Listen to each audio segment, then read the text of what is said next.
നിലമ്പൂർ ഉപതെരഞ്ഞെടുപ്പിൽ 10,000 മുതൽ 15,000 വരെ ഭൂരിപക്ഷത്തിൽ വിജയിക്കുമെന്ന് UDFന്റെ പ്രാഥമിക വിലയിരുത്തൽ. വഴിക്കടവ് പഞ്ചായത്തിൽ നിന്ന് ഏറ്റവും അധികം ലീഡ് ലഭിക്കുമെന്നാണ് UDF പ്രതീക്ഷിക്കുന്നത്. 3,500 മുതൽ 4,000 വരെ ഭൂരിപക്ഷം വഴിക്കടവിൽ നിന്നും ലഭിക്കും. 3,000 വോട്ടിന്റെ ലീഡ് മുത്തേടം പഞ്ചായത്തിൽ നിന്ന് ലഭിക്കും. മുൻ DCC പ്രസിഡന്റ് VV പ്രകാശിന്റെ നാടായ ഏടക്കരയിൽ നിന്നും 1,500 വോട്ടിന്റെ ലീഡാണ് മുന്നണി പ്രതീക്ഷിക്കുന്നത്.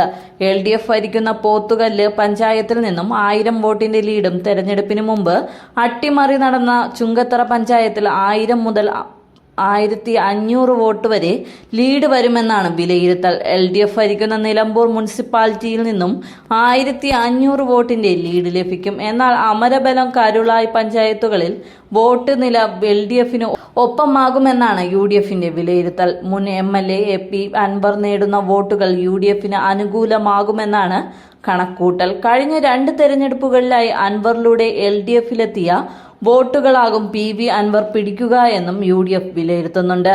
എന്നാൽ നിലമ്പൂർ ഉപതെരഞ്ഞെടുപ്പിൽ M സ്വരാജ് വിജയിക്കുമെന്നാണ് LDF വിലയിരുത്തൽ.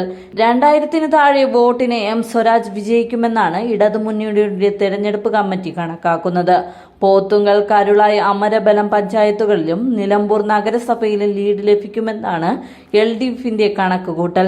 വഴിക്കടവ്, മുത്തേടം, എടക്കര, ചുങ്കത്തറ പഞ്ചായത്തുകളിൽ UDF ലീഡ് നേടുമെന്നാണ് LDF കണക്കാക്കുന്നത്. M സ്വരാജ് 80,233 വോട്ടുകൾ നേടുമ്പോൾ UDF സ്ഥാനാർത്ഥി ആര്യാടൻ ഷൗക്കത്ത് 78,595, NDA സ്ഥാനാർത്ഥി advocate Mohan George 8,335, PV Anvar 5,120 വോട്ടുകൾ വീതം നേടുമെന്നാണ് മുന്നണിയുടെ കണക്കൂട്ടൽ.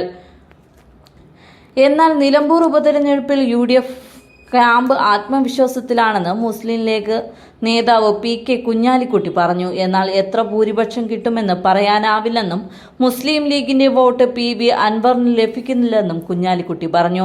നിലമ്പൂരിൽ UDF പ്രതീക്ഷിച്ച പോലെ തന്നെയുള്ള വിജയം നേടും.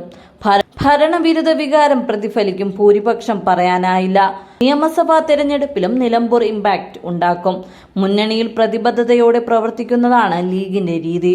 മുസ്ലിം ലീഗ് പ്രവർത്തകർ ഷൗക്കത്തിനു വേണ്ടി ആത്മാർത്ഥമായി പ്രവർത്തിച്ചു. മുസ്ലിം ലീഗിന്റെ വോട്ട് അൻവറിന് കിട്ടുമെന്ന് തെറ്റിദ്ധാരണയാണ്. യാതൊരു കളിയുമില്ലാതെ മുന്നണിക്ക് വേണ്ടി ലീഗ് പ്രവർത്തിച്ചു. അൻവർ എത്ര വോട്ട് പിടിക്കുമെന്ന് അറിയില്ല. അൻവറിന്റെ UDF പ്രവേശനം ഇപ്പോൾ ചർച്ച ചെയ്യേണ്ടതല്ല. അക്കാര്യത്തിൽ പിന്നീട് മുന്നണിയിൽ ചർച്ച ഉണ്ടാകുമെന്നും കുഞ്ഞാലിക്കുട്ടി പറഞ്ഞു.